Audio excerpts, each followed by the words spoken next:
kepikiran gak sih apa yang bikin sebuah ruang operasi itu bisa begitu steril? Jawabannya ternyata seringkali tersembunyi tepat di depan mata kita. Hari ini kita bakal kupas tuntas sebuah teknologi krusial yang sering luput dari perhatian, padahal perannya vital banget, pintu hermetik.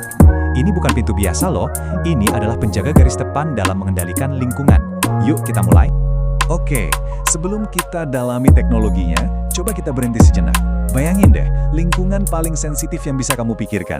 Ruang operasi, laboratorium farmasi misalnya.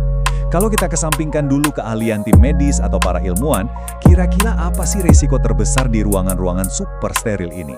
Jawabannya adalah udara itu sendiri. Partikel, kontaminan, sampai tekanan udara yang nggak terkontrol, itu semua bisa menggagalkan prosedur paling canggih sekalipun. Nah, disinilah pengendalian lingkungan jadi sama pentingnya dengan tindakan yang terjadi di dalam ruangan itu.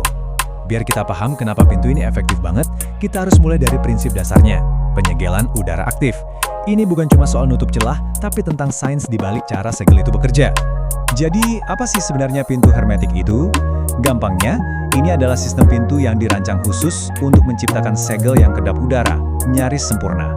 Tujuannya cuma satu, mengontrol semua yang bisa dibawa oleh udara, mulai dari partikel debu sampai patogen berbahaya.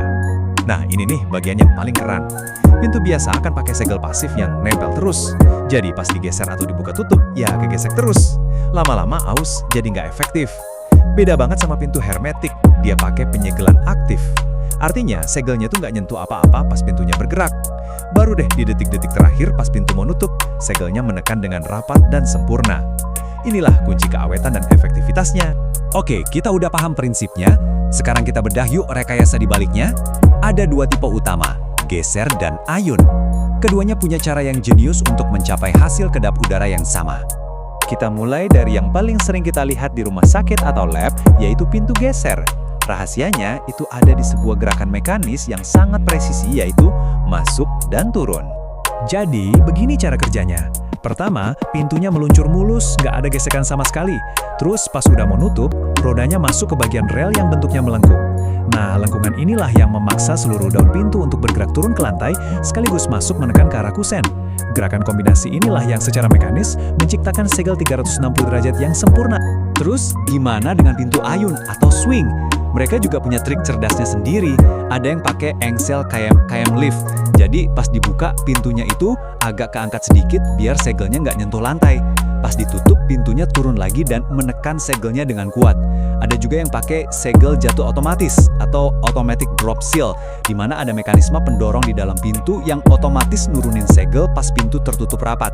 Keduanya ya sama-sama efektif. Kita udah tahu cara kerjanya. Sekarang kita lihat aplikasinya. Karena memilih tipe pintu yang tepat, itu sangat tergantung sama kebutuhan spesifik ruangannya. Tabel ini ngejelasin perbedaannya dengan jelas banget. Pintu geser itu juaranya soal stabilitas aliran udara, makanya jadi pilihan utama untuk ruang operasi. Tapi ya itu, dia butuh ruang kosong di dinding buat geser. Kalau pintu ayun, dia lebih hemat ruang dinding, tapi bisa menciptakan turbulensi udara pas dibuka tutup. Makanya lebih cocok buat koridor atau ruang persiapan. Materialnya juga beda-beda loh, disesuaikan sama fungsinya. Kebanyakan sih pakai stainless steel atau HPL, karena higienis dan awet.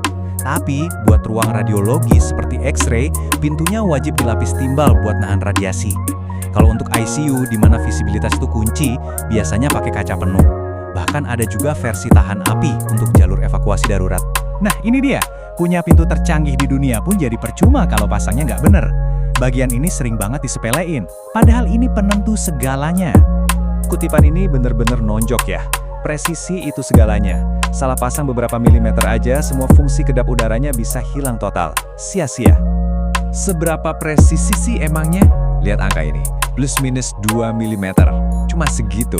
Itulah toleransi maksimal kerataan lantai di sepanjang jalur pintu.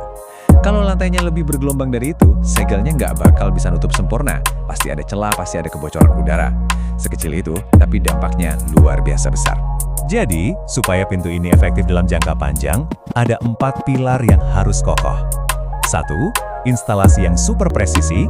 2. Kondisi packing atau gasketnya harus selalu prima. 3. Sistem tata udara atau HVAC-nya harus seimbang, biar tekanan udaranya nggak malah ngelawan segel pintu. Dan 4. Tentu saja, cara pakainya harus benar. Keempatnya ini satu pak. Pada akhirnya, ini semua tentang detail. Dari pemilihan material sampai milimeter terakhir saat instalasi, setiap langkah itu krusial banget buat mencapai tujuan utamanya, kontrol lingkungan yang absolut dan terjamin. Nggak ada jalan pintas. Nah, karena memastikan setiap detail ini benar itu butuh keahlian khusus, jangan ragu buat konsultasi sama ahlinya.